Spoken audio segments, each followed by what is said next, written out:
ग्वालियर का रुख कर रहे हैं। ग्वालियर में 1,50,00,000 रुपए की लूट का खुलासा किया गया है। फरियादी ही आरोपी भी निकला है। तो जो फरियादी था वही आरोपी निकला है। 3 आरोपियों को पुलिस ने इस पूरे मामले में गिरफ्तार किया है। इस खबर पर ज्यादा जानकारी के साथ हमारे सहयोगी नासिर गौरी इस वक्त जुड़ रहे हैं। नासिर, जो फरियादी वही आरोपी, किस तरह से पूरा खुलासा हुआ? देखिए, जब पुलिस के हाथों में ये सीसीटीवी फुटेज लगा था, हाथ लगा था, जिसमें दिखाई दे रहा था कि जो पूरी घटना है कहीं ना कहीं संदेहास्पद हो, और पुलिस ने जब कड़िया से कड़िया जुड़ना शुरू कर दी तो पता चला कि जो फरियादी था वही आरोपी निकला है। पुलिस ने इस मामले में 3 लोगों को गिरफ्तार कर लिया है और एक आरोपी जो है वो फरार चल रहा है। इसके साथ ही सबसे बड़ी बात यह है कि उनसे जो लूटा जो रकम थी, 1,20,00,000 रुपए की जो रकम थी वो लूटी हुई थी। इसके साथ ही 30 लाख रुपए अलग से थे। उन सभी पैसों को पूरा बरामद कर लिया। और जो पुलिस ने शुरुआती तौर में जो कहानी बताई है उसके मुताबिक ये है कि इन जो लोग थे उन्हीं के यहाँ पर काम करते थे कंपनी में, और उनकी योजना ये थी कि आज रात लूटा हुआ जो पैसा है रात 9 बजे के बाद ग्वालियर शहर से ये लोग अलग अलग बाहर निकल जाएंगे और हिस्से बंटवारे करने के बाद निकल जाएंगे। तो लेकिन एक कहा जा सकता है कि एक बड़ी जो लूट की घटना थी, यानी कि अब ग्वालियर में अब तक की सबसे बड़ी लूट की जो घटना थी 1,20,00,000 रुपए की, उसको पुलिस ने चंद मिनटों में ही सुलझा लिया। और निश्चित तौर पर पुलिस की एक बड़ी कामयाबी है कि अब आरोपी भी गिरफ्त में है। तमाम बातचीत के लिए आपका बहुत बहुत शुक्रिया नासिर। ग्वालियर के बाद सतना से बड़ी खबर आपको बता दें, जहां पर सराफा व्यापारी से लूट हुई है। बता दें कि 10 लाख रुपए के गहने लूटकर बदमाश फरार हुए हैं। सतना से रेगांव की ओर व्यापारी जा रहा था और इसी दौरान बदमाशों ने इस लूट की वारदात को अंजाम दिया है। फरार बदमाशों की तलाश में इस वक्त पुलिस जुटी हुई है। तो 10 लाख रुपए की लूट यहां पर की गई है व्यापारी से। सतना से रेगांव की ओर कारोबारी जब जा रहा था और उसी बीच बदमाशों ने 10 लाख रुपए की लूट की है। ज्यादा जानकारी के साथ हमारे सहयोगी मृदुल पांडे हमारे साथ जुड़ रहे हैं। मृदुल, क्या अपडेट इस खबर पर? देखिए, व्यापारी जो कि कृष्णकांत सोनी व्यापारी का नाम है, ये सतना से रेगांव की ओर खरीदारी करके गहनों की, ये नागौद के व्यापारी रेगांव की ओर जा रहे थे। तभी धनखेर मोड़ के पास कुछ अज्ञात बदमाश जो कि बाइक में 3 लोग सवार थे और बताया जा रहा है कि वो हथियार बंद बदमाश थे। इनको घेर लिया। पहले से इन्होंने उसकी रैकी कर रहे थे और घेरने के बाद उसका जो बैग था जो गहनों से भरा था, जिसमें सोने चांदी के जेवरात थे, तकरीबन उसकी कीमत 8 से 10 लाख रुपए बताई जा रही है, जो व्यापारी ने बताया।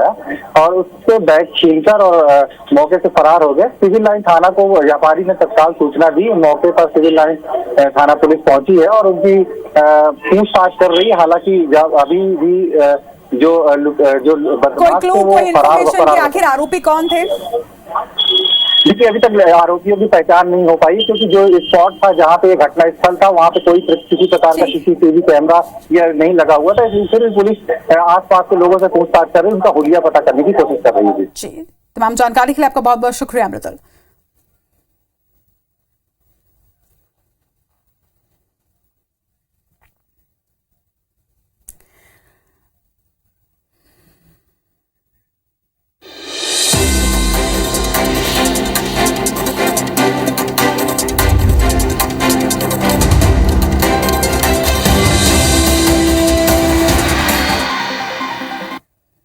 तो इन तमाम ब्रेकिंग्स के बाद अब खबरें विस्तार से, यानी IBC 24 की स्पेशल रिपोर्ट्स कुछ खबरों पर। मेखला रिजॉर्ट में अपनी गर्लफ्रेंड की बेरहमी से हत्या करने वाले आरोपी अभिजीत उर्फ हेमंत भदाड़े के दूसरे गुनाह भी अब सामने आ रहे हैं।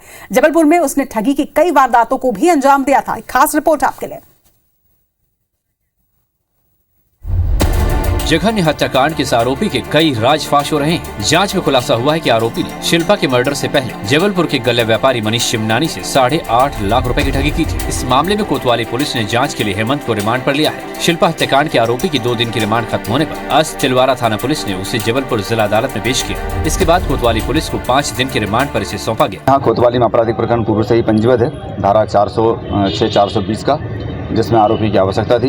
इसमें आरोपी को आज थाना तलवारा के द्वारा प्रस्तुत किए जाने पर हमारे द्वारा माननीय न्यायालय से 7 दिन के रिमांड की मांग की गई है। आरोपी का रिमांड पुलिस माननीय न्यायालय द्वारा स्वीकृत कर दिया गया है। स्थानीय व्यापारी हैं गलगला के शिवनानी जी, उनसे इसने शक्कर और तेल का व्यापारिक कारोबार करना प्रारंभ किया था।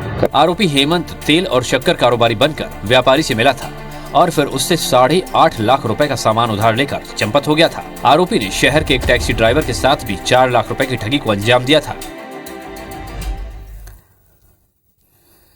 मध्य प्रदेश में कांग्रेस विधायक उमंग सिंगार पर उनकी पत्नी ने रेप और अप्राकृतिक कृत्य का आरोप लगाया। पुलिस कांग्रेस विधायक की तलाश कर रही है, मगर वो फरार है। इधर उमंग सिंगार ने इन आरोपों को एक वीडियो संदेश के जरिए खारिज किया है। कांग्रेस विधायक का कहना है कि उनके खिलाफ एक राजनीतिक साजिश की जा रही है। वहीं कांग्रेस भी उनके सपोर्ट में खड़ी हुई है, लेकिन बीजेपी ने इस मुद्दे पर कांग्रेस को घेर लिया है।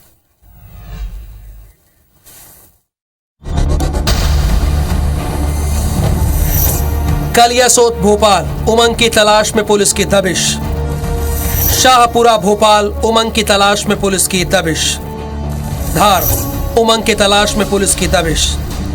इस बात का मुझे समझ में नहीं आता कि इस प्रकार की राजनीतिक षड्यंत्र क्यों रचा जाता, और अगर षड्यंत्र रचा जा रहा है तो उन नेताओं को भी कहना चाहता हूं कि इतनी गंदी राजनीति आप लोग मत ना करें। गंभीर आरोपों से घिरे कांग्रेस के विधायक उमंग सिंगार की तलाश में पुलिस एक और भोपाल से लेकर धार स्थित उनके बंगलों पर दबिश दे रही थी, तो दूसरी ओर एफआईआर के बाद फरार चल रहे उमंग सिंगार ने मीडिया के सामने आकर अपना पक्ष रखा कि उनके खिलाफ राजनीतिक साजिश हो रही है।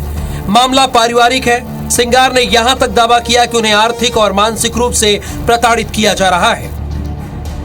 इन जो महिला ने आरोप लगाए हैं, ये ठीक है, निजी हमारा पारिवारिक मामला है, लेकिन इन्होंने क्या सोच के लगाया, इनके पीछे इसकी क्या मंशा है, ये तो यही बता सकती है। जिस प्रकार से इन्होंने मुझे मानसिक रूप से प्रताड़ित किया, आर्थिक रूप से प्रताड़ित किया, उसकी भी मैंने आवेदन पुलिस में पहले दिया था। उस पर अभी तक आज तक कोई कार्रवाई नहीं। उमंग सिंगार के खिलाफ रेप और जान से मारने की धमकी का आरोप है। धार के नौगांव थाने में केस दर्ज है।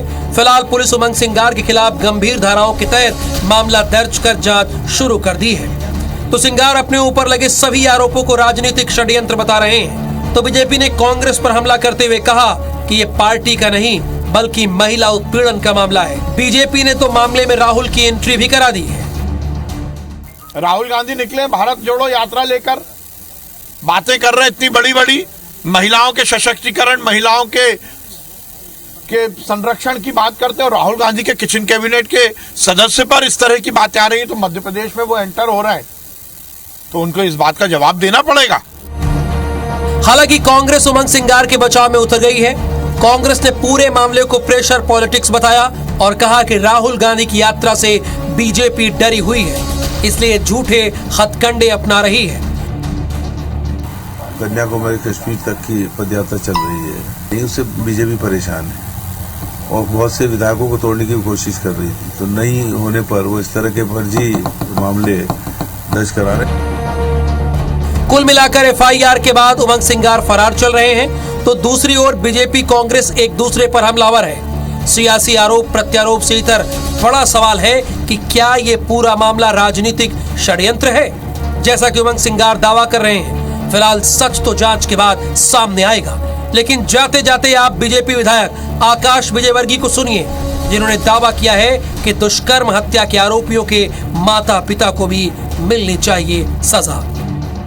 जैसे कोई बच्चा बलात्कार करता है तो मेरा तो ऐसा सोचना है कि उसको तो सजा मिलनी चाहिए, 1-2 साल की सजा उसके माता पिता को भी मिलना है। मध्य प्रदेश में विधानसभा सत्र को लेकर हर बार की तरह इस बार भी सियासत शुरू हो गई है। शीतकालीन सत्र की अवधि कम रखने पर कांग्रेस ने क्या सवाल उठाए हैं, इस रिपोर्ट में दिखाते हैं। मध्य प्रदेश विधानसभा का शीतकालीन सत्र 19 से 23 दिसंबर तक आयोजित होगा। सत्र की एक सप्ताह की अवधि पर कांग्रेस खफा है। नेता प्रतिपक्ष गोविंद सिंह ने सत्र की अवधि बढ़ाने की मांग की है। उन्होंने आरोप लगाया कि सरकार प्रजातंत्र का गला घोट रही है और जनता के मुद्दों पर चर्चा से भागना चाहती है। मध्य प्रदेश की भारतीय जनता पार्टी सरकार ने शीतकालीन सत्र केवल एक सप्ताह जलाकर प्रजातंत्र का गला घोटने का काम किया है।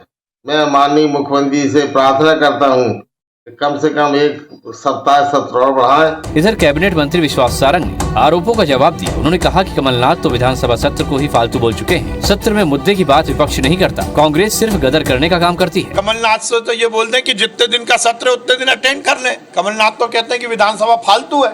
हम तो विधानसभा का सदुपयोग करना चाहते हैं जनता की समस्याओं के निदान के लिए और कानून बनाने। विधानसभा सत्र शुरू होने से पहले ही सियासत शुरू हो चुकी है। अगला साल चुनावी है, तो ऐसे में आने वाले सत्रों में सदन में गर्मा गर्म बहस होने के पूरे आसार हैं।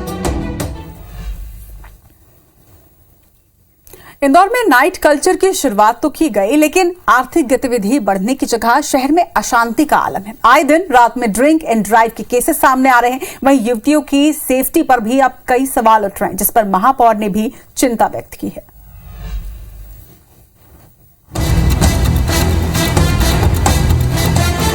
इंदौर में शुरू हुए नाइट कल्चर पर सवाल खड़े हो रहे हैं। प्रशासन ने राजीव गांधी चौक के सुपर कॉरिडोर के भीतर बने ऑफिस, दुकान, क्लबों को 24 घंटे खुला रखने की परमिशन दी है, लेकिन आए दिन शहर में युवाओं के हुड़दंग की खबर आ रही है। युवा रात में शराब पीकर गाड़ी चला रहे हैं। शहर की शांति गरिमा पर प्रभाव पड़ रहा है, जिसको लेकर महापौर पुष्यमित्र भार्गव ने सवाल खड़े किए।